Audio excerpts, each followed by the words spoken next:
ታላቅ የምስራች ለነጋዴዎች ሁሉ የንግድ እምብርት በሆኑት በመሃል መርካቶና በፒያሳ የራስዎ የንግድ ሱቅ ባለቤት የሚያደርግ ወርቃማ ዕድል ታላቅ የ45% ቅናሽ ይዘንላችሁ መጥተናል። በፒያሳ ከ400 ሺህ ብር ቅድመ ክፍያ ብቻ እንዲሁም በመሃል መርካቶ በ800 ሺህ ብር ቅድመ ክፍያ ብቻ። ይህ የ45% ታላቅ ቅናሽ ዕድል የተመቻቸው መጀመሪያ ለሚመጡ ለ10 ባለ ዕድለኞች ብቻ በመሆኑ ፈጥነው አሁኑኑ ይመዝገቡ። ያሉን ሱቆች እጅግ ውስን በመሆናቸው አሁኑኑ በ0995 13 7 22 ይደውሉ። ሜሪት ፕሮፐርቲስ። ሰላም ጤና ይስጥልኝ። የተወደዳችሁ የሰለዳ ሚዲያ አድማጭ ተመልካቾቻችን እንዴት ቆያችሁ? ለዕለቱ መራርጠን ወደ እናንተ ለማድረስ ያዘጋጀናቸው አዳዲስ ትኩስና ወቅታዊ መረጃዎችን ይዘን ቀርበናል። መረጃዎቻችን እየተከታተላችሁ እስከ ፕሮግራማችን ፍጻሜ ከኛ ጋር እንድትቆዩ ከወዲሁ በታላቅ አክብሮት ጋብዛለሁኝ። በህወሓት ከፍተኛ ወታደራዊ አመራሮች መካከል ከፍተኛ ውጥረት መንገሱ ተሰማ። በህወሓት ከፍተኛ ወታደራዊ አመራሮች መካከል ግልጽ የሆነ የአቋም መከፋፈል መፈጠሩንና በትግራይ ክልል ከፍተኛ ወታደራዊ ውጥረት መንገሱን የሚያሳዩ መረጃዎች እየወጡ ይገኛሉ። ከተለያዩ የመረጃ ምንጮች የተገኘው መረጃ እንደሚያመለክተው በህወሓት ከፍተኛ ወታደራዊ አመራሮች መካከል በሁለት ወገን የተከፈለ ከባድ ጭቅጭቅና ለመግባባት በዛሬው ዕለት ተቀስቅሷል። ይህንን ተከትሎም በአሁኑ ሰዓት በመቀሌ ከተማ የሚገኘው ታዋቂው አክሱም ሆቴል በሁለት ክፍለ ጦር አካባቢ በሚገመት እጅግ ከፍተኛ ቁጥር ባለው የታጠቀ ሰራዊት ተከቦ እንደሚገኝ ተነግሯል። ይህ በትግራይ ታጣቂዎች መካከል የተፈጠረው የውስጥ መከፋፈልና ፍጥጫ በክልሉ ወቅታዊ የፖለቲካ ሁኔታ ይበልጥ አሳሳቢ እንዳደረገው ተንታኞች እየገለጹ ይገኛሉ። የነዚህ የጽንፈኛ ህወሓት ወታደራዊ አመራሮች አለመግባባት መንስኤ ምን እንደሆነና ስለደረሰው አጠቃላይ ሁኔታ ተጨማሪ ማብራሪያዎች ሲገኙ ወደ እናንተ ይዘንላችሁ እንቀርባለን። የባዕድ ኃይል በነጻነት በሚፈነጭበት መሬት እኛ አንከለከልም ሲል የሐራ መሬቱ የትግራይ የሰላም ኃይል አስታወቀ። የትግራይ የሰላም ኃይል ወደ ትግራይ ክልል የታጠቀ ኃይሉን ይዞ ለመግባት መወሰኑን አስታውቋል።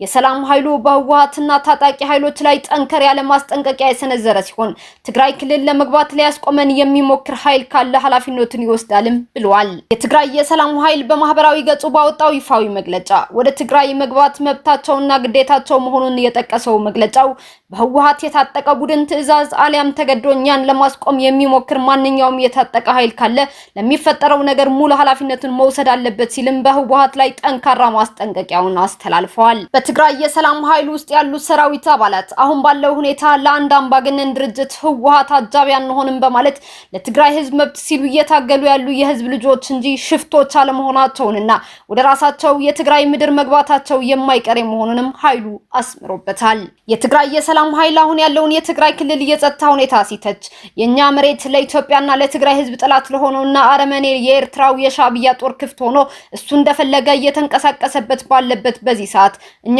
የሀገሬው ልጆች ወደ መሬታችን እንዳንገባ መከልከላችን ፍጹም ተቀባይነት የለም ሲልም ኮንኗል። የትግራይ የሰላም ኃይል አክሎም በመግለጫው ማጠቃለያ ላይ የፖለቲካ ግቡ ግልጽ ያደረገ ሲሆን ዋና ዓላማውን በትግራይ ክልል ውስጥ ስርዓታዊና ስር ነቀል ለውጥ ማምጣት፣ የሁሉም የፖለቲካ ድርጅቶች እኩል ተሳትፎ ያለበት አዲስ የፖለቲካ ምህዳር መፍጠር እንዲሁም ምንም አይነት የጦር መሳሪያ ማለትም ትጥቅ የሌለው ሲቪል ክልላዊ መንግስት እንዲመሰረት ማድረግ መሆኑንም ይፋ አድርገዋል።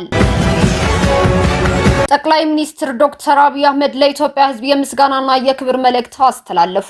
ጠቅላይ ሚኒስትር አብይ አህመድ በምርጫው ዕለት የኢትዮጵያ ህዝብ ያሳየውን ወደር የለሽ ጽናትና አጋርነት በማድነቅ የኢትዮጵያ ህዝብ የበለጸገ ባህል፣ ጥልቅ የሀገር ፍቅርና የጋራ ጥቅምን የመጠበቅ ችሎታ ያለው ታላቅ ህዝብ መሆኑን በድጋሚ ለዓለም አሳይቷል ሲሉ የክብርና የምስጋና መልእክታቸውን አስተላልፈዋል። ጠቅላይ ሚኒስትሩ ባስተላለፉት መልእክት ዜጎች በማናቸውም አይነት ከባድ ፈተናዎችና ማህበራዊ ግዴታዎች ሳይገደቡ ያለምንም ፍርሃት ሉዓላዊ መብታቸውን ለመጠቀም ያሳዩትን ቁርጠኝነት በዝርዝር አውስተዋል። በዕለቱ የነበሩትን ውጣ ውረዶች ያነሱት ጠቅላይ ሚኒስትሩ የሌሊቱ ቅዝቃዜና ጨለማ ሳይበግራቸው፣ የምሳ ሰዓት ፀሐይና ድንገተኛ ዝናብ ሳይበታትናቸው፣ በረጅም ሰልፎች ሳይደክሙ መብታቸውን የተጠቀሙ ዜጎችን አወድሰዋል።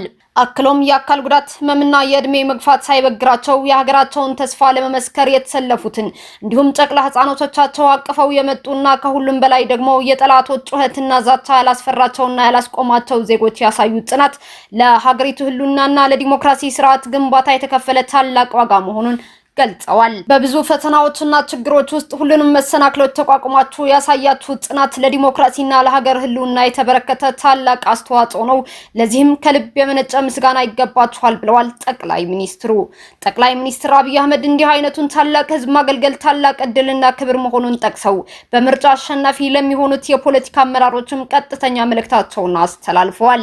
በምርጫው የተመረጡት አካላት በህዝቡ የተጣለባቸውን አደራ እንዲያከብሩ ህዝቡን በታማኝነትና በቅንነት እንዲያገለግሉ ያሳሰቡት ጠቅላይ ሚኒስትሩ የኢትዮጵያ ህዝብ ለዲሞክራሲ ስርዓት ግንባታ ትልቅ ዋጋ የከፈለ በመሆኑ ተመራጮች ለተጣለባቸው ታሪካዊ ኃላፊነት ብቁ ሆነው እንዲገኙ ጥሪያቸውን አቅርበዋል።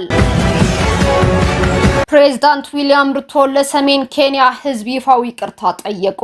የኬንያው ፕሬዝዳንት ዊሊያም ሩቶ በሰሜናዊ ኬንያ ለሚኖሩ ዜጎች ላለፉት 10 ዓመታት በተከታታይ መንግስታት ሲፈጽሙባቸው ለቆየው መገለልና የልማት እጥረት ይፋዊ ይቅርታ ጠይቀዋል።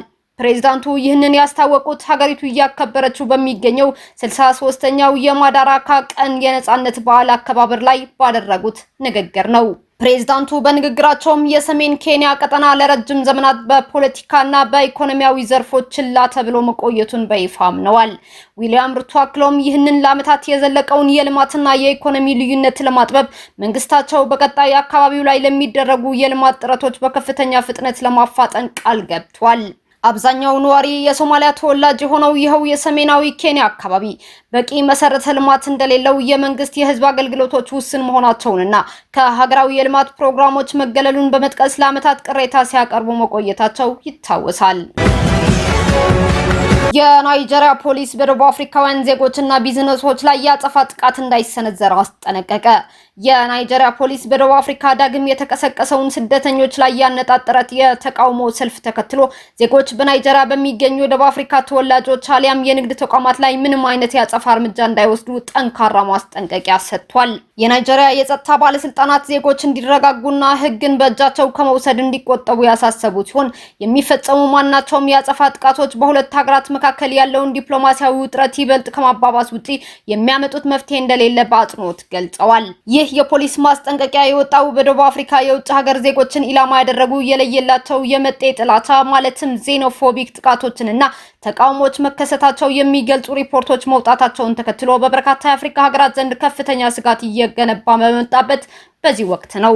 ናይጄሪያ በደቡብ አፍሪካ የሚገኙ የዲፕሎማሲ ልዑኮቿና የጸጥታ ተቋማቶቿን በመጠቀም ሁኔታውን በቅርበት እየተከታተለች የምትገኝ ሲሆን የአፍሪካ ቀጠናዊ መንግስታትን በሁለት ወገን መተማመን እንዲሰፍንና የስደተኛ ማህበረሰቦች ጥበቃ እንዲደረግላቸው ጥሪያቸውን እያቀረቡ ይገኛሉ።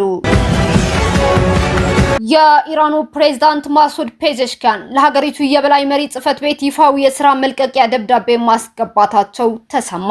ፕሬዝዳንት ማሱድ ፔዜሽኪያን ይህንን ውሳኔ የወሰኑት የመንግስታቸው የስልጣን ገደብ እየጠበበ መምጣቱንና በሀገሪቱ ወሳኝ ውሳኔዎች ላይ መገለላቸውን ተከትሎ እንደሆነ ለጉዳዩ ቅርብ የሆነ ምንጭ ለኢራን ኢንተርናሽናል ገልጿል። ባለፈው እሁድ በተላከው በዚህ ደብዳቤ ላይ ፕሬዝዳንት ፔዜሽኪያን እንደገለጹት እሳቸውና አስተዳደራቸው በሀገሪቱ ዋና የውሳኔ አሰጣጥ ሂደቶች ውስጥ ሙሉ በሙሉ እንዲገለሉ ተደርገዋል። ይህ በመንግስት ላይ የተፈጠረው መገለል ደግሞ በኢስላማዊ አብዮታዊ ዘብ ውስጥ ላሉ ጽንፈኛ አንጃዎች ምቹ ሁኔታን በመፍጠር የሀገሪቱን ስትራቴጂካዊ ጉዳዮች እንዲቆጣጠሩ እድል ሰጥቷቸዋል ሲሉ ወቅሰዋል። ፕሬዝዳንቱ በደብዳቤያቸው ላይ አጽንኦት ሰጥተው እንደተናገሩት የጦር ሰራዊትና የደህንነት ተቋማት ጣልቃ ገብነት በበዛበት በዚህ አስቸጋሪ ሁኔታ ውስጥ መንግስትን መምራት ሆነ የተጣለባቸውን ህጋዊ ኃላፊነት መወጣት አይችሉም። በመሆኑም በአስቸኳይ ከስልጣናቸው እንዲሰናበቱ በደብዳቤው ጠይቀዋል። የሀገሪቱ የበላይ መሪ የሆኑት ሞጅታባ ሐሚኒ የፕሬዝዳንቱን መልቀቂያ ስለመቀበላቸው እስካሁን የተሰማ ነገር የለም። ይሁን እንጂ ይህ ሁኔታ ታይቶ የማይታወቅ ክስተት በኢራን ከፍተኛ የስልጣን እርከን ላይ ያለውን ጥልቅ ክፍፍልና ለወራት የዘለቀውን የውስጥ ውጥረት በግልጽ ያሳየም ሆኖ ብቅ ብለዋል። ኢራን ኢንተርናሽናል ቀደም ሲል ባወጣቸው መረጃዎች የኢስላማዊ አብዮታዊ ዘብ የፕሬዝዳንቱን ስልጣን ደረጃ በደረጃ በመገደብ ቁልፍ የሆኑ የመንግስትን አካላት በቁጥጥር ስር ማዋሉን ዘግቦ ነበር።